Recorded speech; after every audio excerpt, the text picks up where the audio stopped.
వాకిలి ఊడ్చిందంటే నమ్మచ్చు కానీ ప్యాడ్ నీళ్లతో కళ్ళాపు సల్లుతందంటే అసలు నమ్మబుద్ధి కావటం లేదు మంగా. మళ్ళీ ఓసారి గిల్లు. అయితే ఇది నిజమే.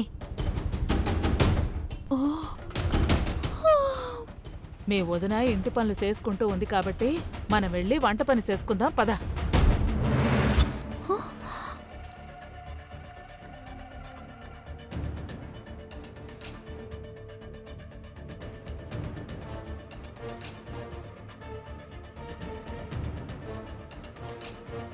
ఎవరు నువ్వు?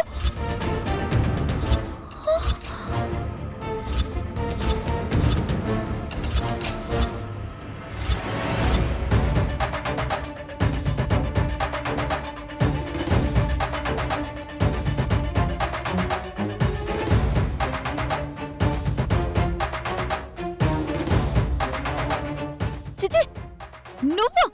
నీలో ఈ యాంగిల్ కూడా ఉందా?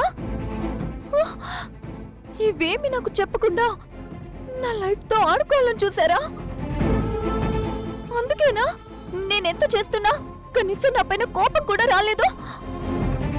ఈ ఒక్క కారణం చాలు నేను ఈ ఊరు నుంచి బయటపడ్డానికి. ఈ విషయం వెంటనే మా ఇంట్లో చెప్పాలి. సింధుజ గారు ఆగండి.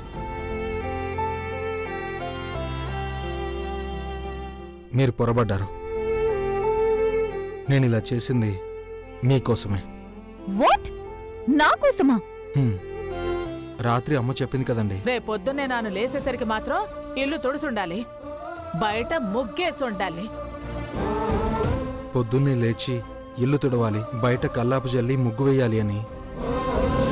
మీరేమో మంచి నిద్రలో ఉన్నారు. మిమ్మల్ని లేపి డిస్టర్బ్ చేయడం ఇష్టం లేక నేనే మీలాగా అమ్మ చెప్పిన పనులన్నీ చేసేశాను. అమ్మ చెల్లి కూడా ఈ పనులన్నీ మీరే చేశారని నమ్మేశారు.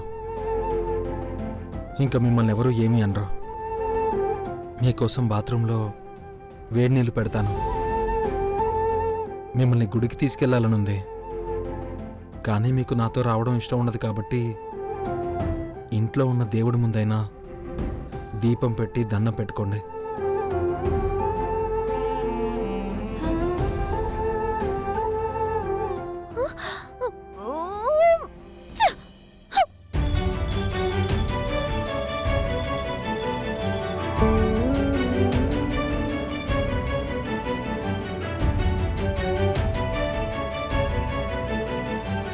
ఓం నమః శివాయ.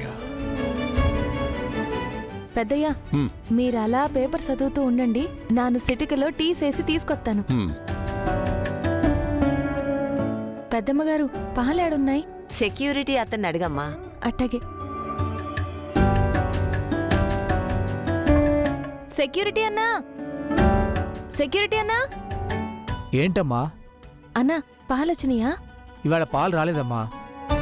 పెద్దయ్య గారోళ్ళు ఊరు నుండి ఎప్పుడొస్తారో తెలియక నేను పాలయానికి చెప్పలేదు.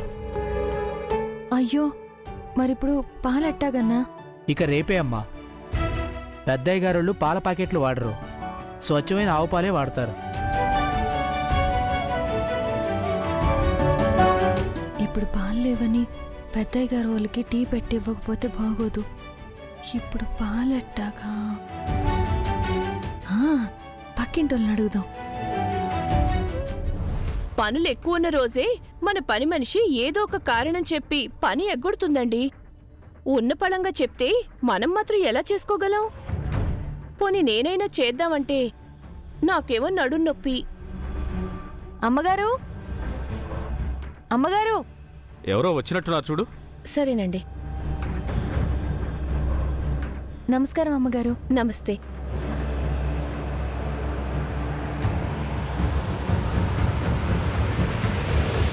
ఎవరమ్మా నువ్వు? మేము పక్కింట్లో ఉంటామండి. నాను కొత్తగా వచ్చినాను. ఇందిరమ్మగారింట్లోనా? అవునండి. మా పెద్దయ్య గారింట్లో ఈరోజు పాలు రాలేదు. కొన్ని పాలుంటే ఇస్తారా? ఏ ఊరమ్మా నిది? శ్రీకాకుళం దగ్గర సీముఖలింగం అండి. అవునా, ఇలా ఇవ్వు, తీసుకొస్తాను.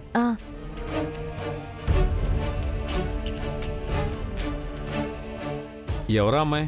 మన పక్కింటి ఇందిరమ్మగారు మొన్న ఊరికెళ్లారు కదండి, అక్కడి నుంచి పనమ్మాయిని తెచ్చుకున్నట్టున్నారు. పాలు కావాలని వాళ్ళ పనమ్మాయి వచ్చింది. పనమ్మాయా? మన ఇంట్లో పనులు చేస్తుందేమో అడుగు. ఏమనుకుంటుందో ఏమోనండి. అనుకోవడానికి ఏముంది, ఊరికే ఏం చేయించుకోం కదా, డబ్బులు ఇచ్చేద్దాం. ఎలాగూ పనమ్మాయే కాబట్టి కాదందు. సరేనండి. ఏటమ్మగారు ఉట్టిగిన్న అట్టుకొచ్చారు? పాలు లేవా ఏటి? ఉన్నాయమ్మా, కాకపోతే ఈరోజు మా పనమ్మాయి రాలేదు. గిన్నెలన్నీ ఎక్కడివక్కడే ఉన్నాయి.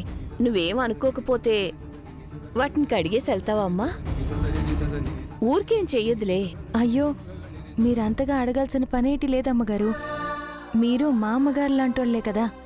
కడిగి పెడతాను, నాకు పాలిస్తే చాలు. ఇస్తానులే అమ్మా, సమయానికి దేవతలాగొచ్చావు. లోపలికి రా.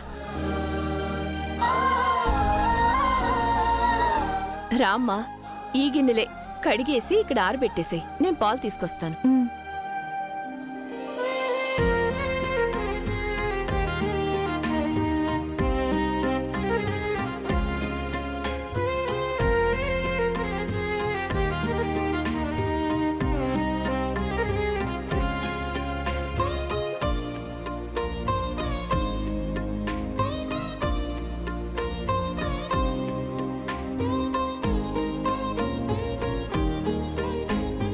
అయిపోయాయా అమ్మా? అయిపోయాయమ్మా. చాలా థ్యాంక్స్ అమ్మా. పక్కనే ఉంటావు కాబట్టి ఎప్పుడు అవసరం ఉన్నా పిలవచ్చా? అయ్యో, తప్పకుండా పిలవండి. సరే అమ్మా, ఈ పాలు తీసుకెళ్ళమ్మా. ఉంటానమ్మగారు. సరే అమ్మా. సుశీలా, సుశీలా! ఆ, ఏంటండి? ఆ పనమ్మాయి ఎక్కడ సుశీలా? ఇప్పుడే వెళ్ళిపోయిందండి.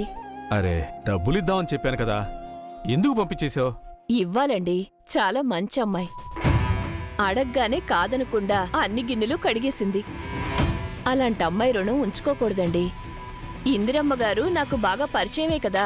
ఆ డబ్బులు ఇలా ఇవ్వండి, నేను వాళ్ళ ఇంటికెళ్ళి ఇచ్చొస్తాను. సరే, ఇచ్చిరాపో. సరేనండి.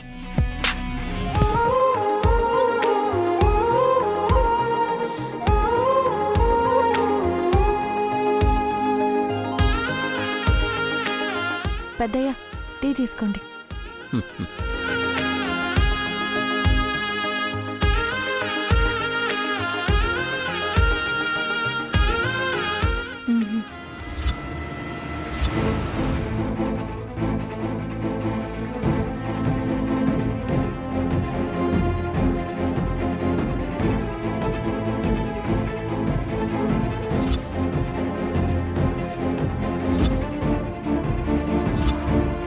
ఈ ట్రంకు పెట్టెకి తుప్పు వదిలించడం ఈ రోజు నుంచే స్టార్ట్ చేయాలి.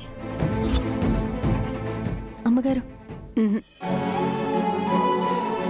తీసుకోండి అమ్మగారు. మీరు? వద్దు, వద్దు, మధుబాబు, టీ తాగండి. నాకు అలవాట్లేదు. అదేంటి మధు అలా అంటున్నావు? నీకు టీ అంటే చాలా ఇష్టం కదా. మధుబాబు, మీకు అలవాటు లేకపోయినా నా అలవాటు చేస్తాను. టీ తాగండి.